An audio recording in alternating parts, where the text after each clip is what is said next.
Hey everyone, welcome back to Corporate Decoder. Today we're diving into a report from Talos Energy. It's like watching a reality show about energy companies, but instead of drama, we get to see where their money's going. Trust me, it's more interesting than it sounds, or maybe not, let's find out. Talos Energy just had their annual meeting.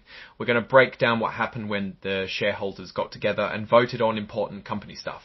We're talking about who's on the board, how much the executives get paid, and who's keeping the books. It's like a behind-the-scenes look at how this energy company is run. Before we start, if you appreciate getting straight insights from corporate documents, make sure you're subscribed.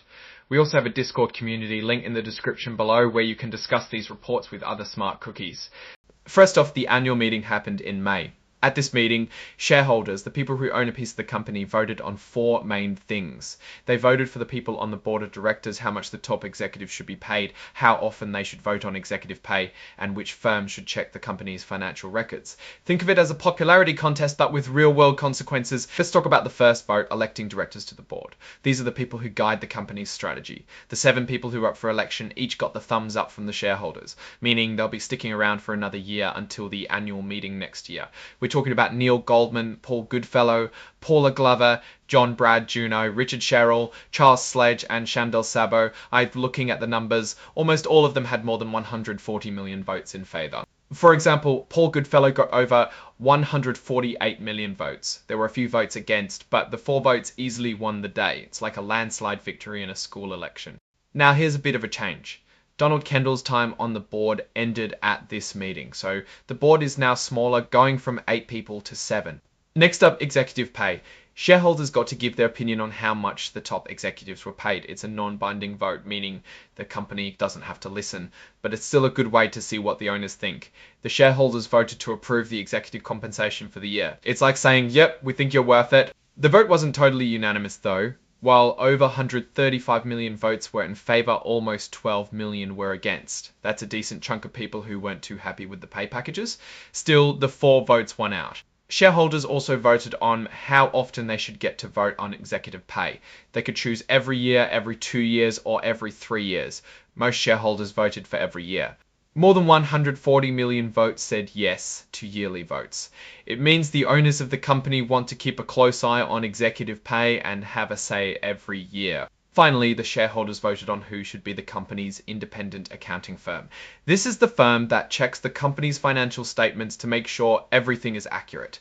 The shareholders voted to stick with Ernst & Young LP. It's like saying, we trust you to keep the books in order. Again, the vote wasn't completely unanimous. Over 158 million voted in favour, but almost 2 million voted against. So Ernst & Young is still in charge of the books. Now let's step back and look at the bigger picture.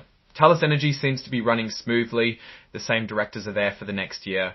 The shareholders seem okay with how much the executives are making, and they want to keep voting on it every year. Plus, they're sticking with the same accounting firm.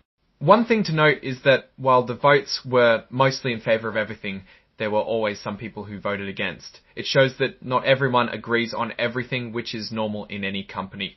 So that's the quick rundown of Talos Energy's annual meeting. Nothing too crazy happened, but it's always good to know what's going on behind the scenes. Looking at Talos overall, there aren't major red flags from this report. The company maintains stability in its leadership and financial oversight. The shareholder advisory votes, while mostly positive, show there's room for improvement in aligning executive compensation with shareholder expectations.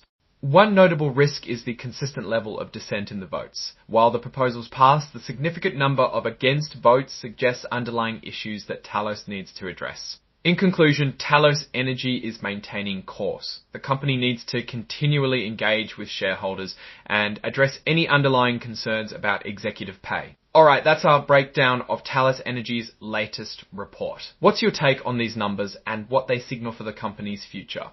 Drop your thoughts in the comments. If this analysis was valuable, hitting that like button really helps, and subscribe for more deep dives. Don't forget to check out the Discord in the description. Thanks for watching. See you next time.